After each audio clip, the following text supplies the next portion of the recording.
Y esta tarde, parlamentarios de la nueva mayoría se reúnen con la ministra Adriana del Piano para discutir el proyecto de educación superior. Queremos conversar sobre este tema. Ya nos acompaña en el estudio de mañana en directo la presidenta de la FEUC, Sofía Barahona, a quien vamos a saludar para conversar sobre este y otros temas. ¿Qué tal, Sofía? Hola, ¿cómo estás? ¿Cómo estás? Buenos días, Sofía. Buenos días. Bienvenida y gracias por acompañarnos en esta mañana. Gracias a ustedes. Sofía, bueno, este año resulta clave para la reforma de la educación superior porque es el último de la administración de la presidenta Bachelet y porque tiene que dejar, si es que no encaminado, terminado ya el proyecto.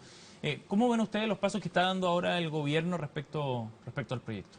La verdad es que ha sido todo el desarrollo de la tramitación bastante incierta para toda la ciudadanía. O sea, nosotros como estudiantes hemos escuchado por una parte que se va a dividir el proyecto, posteriormente que se va a cortar y ahora nuevamente que quieren dividirlo en dos partes. Y en ese sentido ninguno de nosotros podría asegurar ni apostar por ningún camino que podría tomar la nueva mayoría actualmente.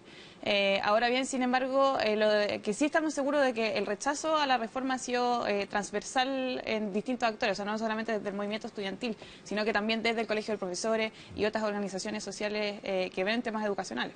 Desde lo que se ha conocido hasta ahora es tal vez lo que tú anunciabas, la división del proyecto, y es decir, que se tramite por paralelo el fortalecimiento de la educación pública. ¿Es eso una... Educación estatal, de hecho. Perdón, claro. ¿Es eso lo que...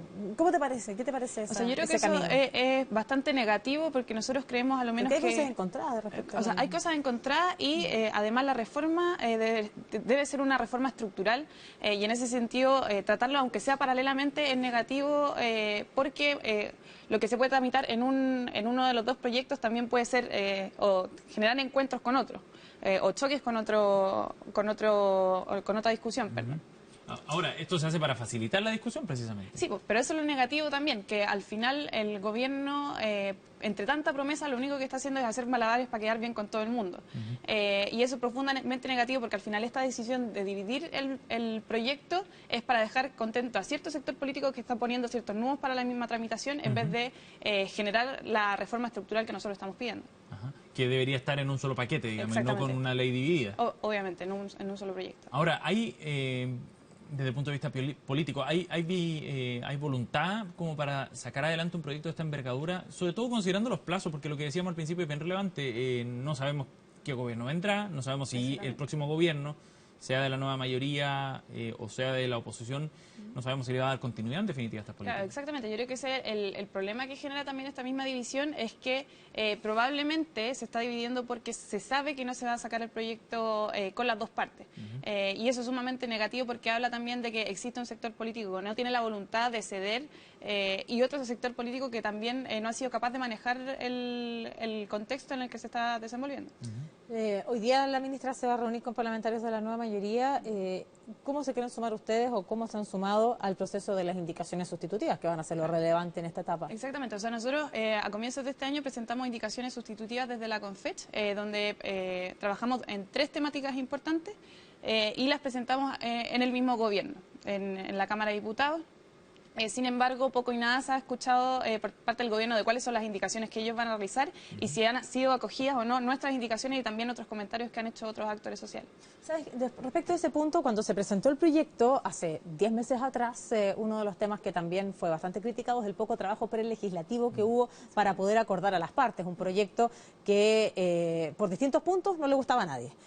Básicamente eso. Ahora, ¿tú crees que el Ejecutivo ha ido por el mismo camino de no tal vez dar a conocer a los actores relevantes de la educación cuáles van a ser estas indicaciones sustitutivas? O sea, por lo menos lo que nosotros hemos visto ahora, que el único interés que ha tenido el gobierno ha sido de, primero, poner de acuerdo a sus propios parlamentarios y, segundo, de convencer a la derecha de poder generar ciertos acuerdos para aprobar el proyecto, pero poco se ha visto, por ejemplo, de la conversación con lo que somos nosotros los mismos estudiantes. O sea, de hecho, la mesa tripartita que se hizo durante el año pasado no consideraba a los estudiantes en un primer momento hasta que nosotros también fuimos capaces de demandar que se nos invitara también a participar de este espacio. Y eso es sumamente negativo porque por lo menos nosotros los estudiantes siempre hemos tenido la disposición, o por lo menos en el último tiempo hemos tenido la disposición de dialogar y de presentar cuáles son nuestras propias posturas.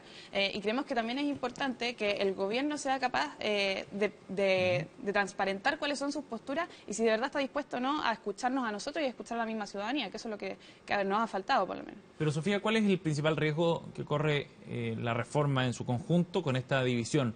que se apruebe una parte y no la otra, que se avance en una línea y no en otra. ¿Cómo ven ustedes el riesgo que Claro, yo creo que el riesgo hay? está en eso, o sea, que que se sea capaz de aprobar solamente una parte y no el proyecto en su totalidad. ¿Y cuál ven más viable que se apruebe, por ejemplo? Yo creo que es mucho más probable que se apruebe el del fortalecimiento de la educación estatal más Ya. que el otro proceso. Sin embargo, sabemos también que existen entre las distintas organizaciones que hay bastantes conflictos con este mismo tema. Ahora, si se llega a dar ese escenario de aprobación, por ejemplo, del fortalecimiento de la educación estatal, de la educación superior estatal o de las universidades estatales, y no el resto, ¿en qué sistema vamos a quedar en definitiva? O sea, ¿qué engendro sale después de eso como sistema de educación superior? Ese es el problema. ¿Cómo lo O ven sea, ustedes? el proyecto que va a salir al final va a ser un proyecto insuficiente porque no va a abordar todas las aristas que se están demandando actualmente. O sea, va a quedar de lado, por ejemplo, lo que puede ser la capacidad de establecer una educación de calidad. No vamos a saber cuáles van a ser los criterios para estas instituciones de educación superior. Van a quedar aparte, por ejemplo, lo que son los FTIP, que no son estatales. Sí. Y también el gobierno tiene que entender que lamentablemente, nos guste o no, el sistema ha variado muchísimo a través de los años y no solamente tenemos instituciones de educación superior estatales, sino que también hay instituciones de educación privadas que tienen la mayor parte de matrícula de los estudiantes de educación superior. Y eso no se va a estar abordando si se aprueba solamente una de las dos partes del proyecto, pese a que sí es importante el abordar la educación estatal porque es la que debería primar por lo menos en nuestro sistema. ¿Qué rol va a jugar el movimiento estudiantil este año, entendiendo que en paralelo en el Congreso se van a estar discutiendo, no sabemos si por separado ni con qué indicaciones sustitutivas, en la reforma de la educación superior? Mira, el movimiento estudiantil tenemos muchas responsabilidades durante este año y sobre todo porque la agenda va a estar complicada por las elecciones presidenciales y por esta última discusión del gobierno, pero por lo menos yo creo que el primer paso es la convocatoria a la movilización que va a ser durante el 11 de abril a nivel nacional. Y que pretende también dar cuenta de la crisis en la que ha entrado el sistema últimamente, que esto se ha reflejado, por ejemplo, en lo que ha sido el cierre de la Universidad Arci, también la crisis que está viviendo la Universidad Iberoamericana, etcétera.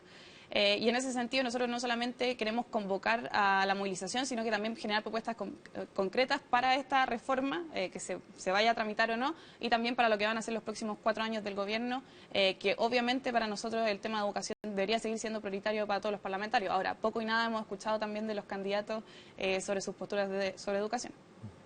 Bien, pues Sofía, gracias por haber venido esta mañana para abordar Muchas gracias estos a temas. ustedes por la Vemos los invitación. resultados de la reunión hoy. Gracias.